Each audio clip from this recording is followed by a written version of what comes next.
Në një nga halucinacionet e tij raportuese në gazetën Tema të gazetarit familjes Veliajt, Mero Baze, është bërë një kronologji e ngjarjes, pra një retrospektive gjyqit ndaj kryebashkiakut Erion Veliaj, nga arrestimi i tij tek vendimi i GKK. Pasi vjen vërdall me disa pyetje, thelbi jepet në fund. Gazeta Tema gjykon se rasti i kryetarit të Bashkisë së Tiranës, Erion Veliaj, është një test i trefisht. Së pari, është test për drejtësinë, nëse ajo është në gjendje të gjykoj shpejt, në mënyrë të paanshme dhe me standarde evropiane. Së dyti, është test për politikën, për të mos instrumentalizuar procesin penal në funksion të betejave ditore. Dhe së treti, është test për integrimin, sepse mënyra se si trajtohen raste të tilla shihet me lupë nga partnerët ndërkombëtar. Kalimi i dosjes për gjykim nuk jep përgjigje përfundimtare, por e zhvendos thelbin aty ku duhet kishte qenë më herët, te prova, argumenti juridik dhe vendimi i arsyetuar.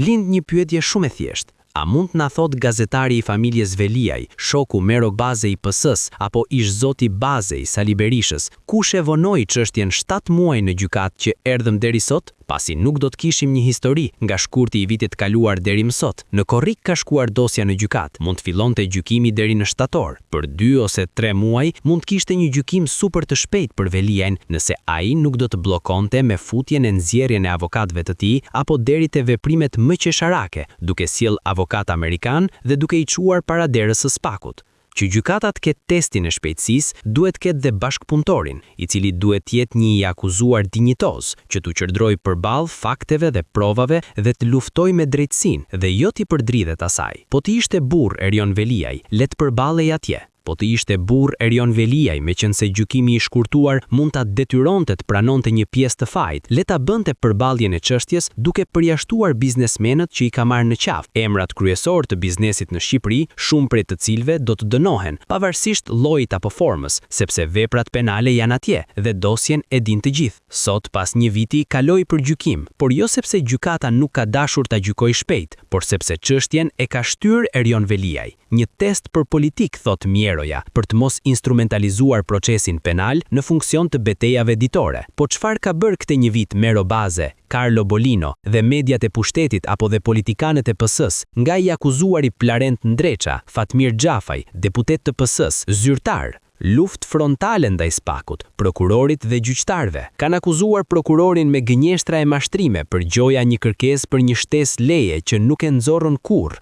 Mashtruan duke thënë se është aktivist i PD-s, aktivist famoz i PD-s dhe nuk i nxorrën kurrë një provë. Sulmuan gjyqtarin Erion Bani në mënyrë kriminale. Çfarë nuk i thanë soj e sorolop dhe shkuan deri te Engert Pëllumbi, sa nuk i kursyen as fizikun dhe këtë nuk e bënte ndonjë shtat madh dhe bukurosh, më ndryshe se Engert Pëllumbi. Edhe media e dirigjuar nga politika, media e familjes së Veliajt, siç është ajo e Mero Bazes, media afër pushtetit, shërbëtore e pushtetit dhe përfituese koncesionesh, apo njerëz që dalin në përgjime si Carlo Bolino, përfitues tenderash dhe nën kontraktimesh, çfarë nuk publikuan dhe çfarë nuk akuzuan. E pra, e treta është e vërteta.